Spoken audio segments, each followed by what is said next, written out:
अस्सलामुअलैकुम वरहमतुल्लाहि वबरकातुहू। हज 2026 में जाने वाले हाजियों के लिए हज कमेटी ने 36 नंबर सर्कुलर का ऐलान किया है और इसके अंदर में क्या जानकारी है इसके बारे में इंशाल्लाह बात करेंगे। और साथ साथ हज कमेटी की तरफ से एक और अपडेट आई है किचन के हवाले से, क्या है पूरी जानकारी इसके बारे में भी इंशाल्लाह बात करेंगे।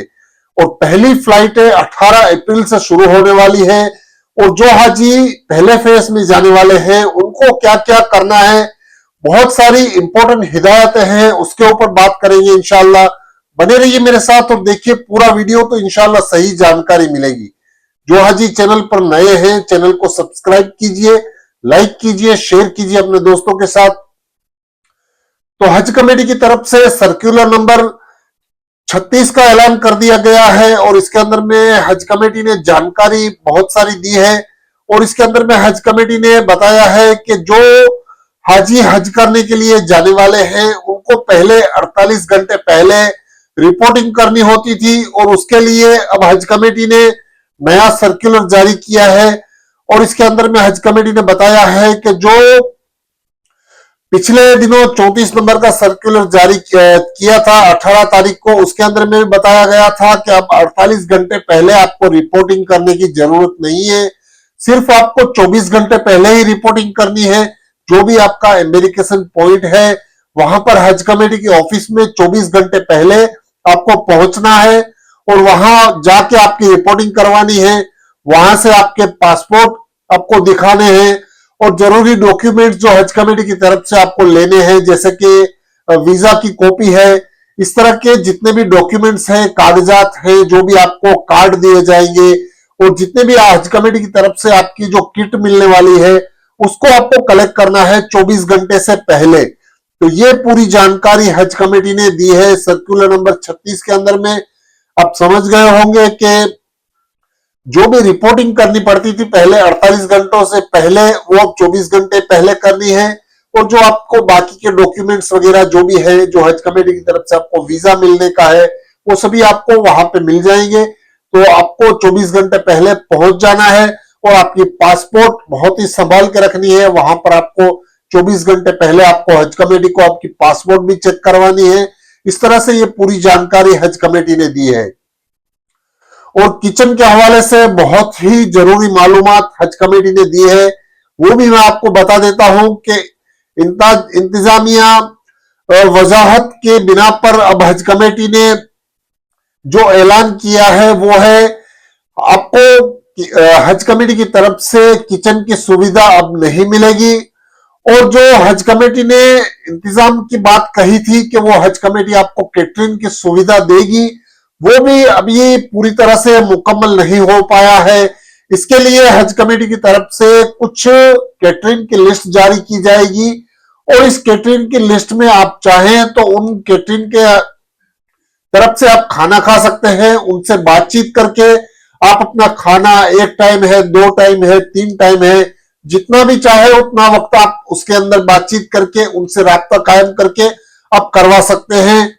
इस तरह से हज कमेटी ने पूरी जानकारी दी है और वो कैटरिंग के आपको फोन नंबर भी दिए जाएंगे इंशाल्लाह। और वो जो 10 से 12 कैटरिंग की जो सुविधाएं हैं वो हज कमेटी की तरफ से आपको नाम और नंबर दिए जाएंगे। तो आप उनसे बातचीत करके आप मक्का शरीफ में कितने दिनों के लिए वहां रहने वाले हैं, वहां पे आपको खाने का इंतजाम करना है तो वो आपको करके देंगे। अब वो इंतजाम पहले हज कमेटी करने वाली थी, वो उनसे नहीं हो पाया है। अभी आपको ही अपने हिसाब से अगर आप खाना चाहते हैं उनसे, कैटरिंग वालों से, तो आप उनसे राब्ता करके आपके हिसाब से आपको 2 वक्त का खाना, 3 वक्त का खाना, जैसे खाना है, जितने आदमियों का खाना है, वो आपको उनसे बातचीत करके बुक करवा लेना है। और अगर आप अपनी तरफ से कोई कैटरिंग की सुविधा लेना चाहते हैं तो वहां पे जाके आप खुद भी ले सकते हैं। और साथ ही साथ आपको अगर कोई रेस्टोरेंट में खाना है या तो कोई बड़े होटल्स में आपको कैटरिंग फैसिलिटी रहती है, वहां पे महंगा खाना मिलता है, वहां पे भी चाहे तो आप खुद जाके बुक करवा सकते हैं। बहुत ही बड़े बड़े होटलों में वहां पे खाना मिलता है, बुफे, लंच, डिनर, ब्रेकफास्ट वगैरह मिलता है, लेकिन उनके दाम ज्यादा रहते हैं और आपको वक्त पे जाकर खाना होता है। तो अगर आप चाहे तो वहां पे भी करवा सकते हैं। और ये आप प्राइवेट में भी आपके हिसाब से जो भी चाहे करवा सकते हैं।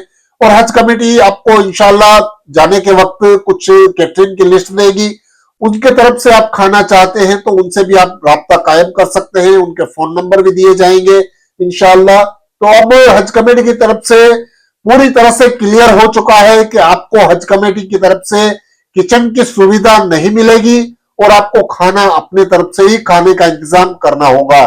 और एक खास हिदायत हज कमेटी ने दी है कि किसी भी तरह की इलेक्ट्रॉनिक आप इंस्ट्रूमेंट नहीं लेकर जा सकते हैं, ना ही आप इंडक्शन लेकर जा सकते हैं और ना ही आप कुकिंग के लिए आप इलेक्ट्रिक कुकर ले जा सकते हैं, ना इलेक्ट्रिक केटल ले जा सकते हैं। तो ये बहुत ही बड़ी खबर है हज कमेटी की तरफ से। अब फाइनल डिसीजन आ गया है हज कमेटी की तरफ से कि आप खाने का इंतजाम हाजियों को खुद करना है। आपको लिस्ट दे दी जाएगी, अगर आप चाहें तो उनसे बातचीत करके आपका खाना खा सकते हैं, नहीं तो आपको रेस्टोरेंट में या तो वहां की कैटरिंग से आप बुक करवा सकते हैं। तो ये है पूरी जानकारी हज कमेटी की तरफ से हाजियों के लिए। और दूसरी चीज यह है कि जो हाजी पहले फेस में जाने वाले हैं वो सभी हाजी मदीना शरीफ जाएंगे इंशाल्लाह। और पहले फेस वाले हाजियों को क्या क्या इंतजाम करने हैं, क्या काम करने हैं, क्या चीजें उनके लिए इंपॉर्टेंट है, इसके बारे में कुछ जानकारियां मैं आपको बता देता हूं कि जो हाजी पहले फेस में जाने वाले हैं वो मदीना शरीफ जाएंगे। और मदीना शरीफ जाने वाले हाजियों को जो जो काम करने हैं वो बहुत ही इंपॉर्टेंट है, आपको याद रखना है। जिन हाजियों की फ्लाइट भारत से अपने एयरपोर्ट से पहले मदीना मुनव्वरा जाएंगी, तो मदीना मुनव्वरा में आपको रसूलुल्लाह सल्लल्लाहु अलैहि वसल्लम के रोजे अक़दस के सामने सलाम पेश करना है। और रसूलुल्लाह सल्लल्लाहु अलैहि वसल्लम के रोजे से जाने से पहले आपको तोहफे के तौर पर 1,00,000 दरूद शरीफ या 50,000 या 25,000 या 10,000 जो भी आप पढ़ सकते हैं वो यहां से पढ़ ले।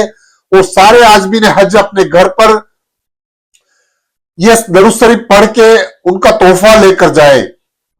और दूसरी खास चीज ये है कि सारे आजमीन हज अपने बदन की सफाई कर ले, गैर जरूरी बालों को साफ कर ले, अच्छी तरह से गुसल करके पाक साफ होकर सादे कपड़े और सिले हुए कपड़े पहनकर 2 रकात सलातुल सफर की नफल नमाज पढ़कर और आसानी के लिए दुआ अल्लाह पाक से दुआ करके घर से निकले। हाजियों के लिए, जो भी हाजी हज करने के लिए जा रहे हैं उनके लिए सबसे खास चीज ये है कि वो अपने जितने भी रिश्तेदार हैं, जितने भी अपने दोस्त अहबाब हैं उनसे मुलाकात कर ले, उनके साथ माफी तलब कर लें और उसके बाद वो घर से निकलें। तो ये पूरी जानकारी है हाजियों के लिए जो हज करने के लिए जाने वाले हैं, जिनकी पहले फेस में फ्लाइटें हैं उनको ये सब काम कर लेने हैं।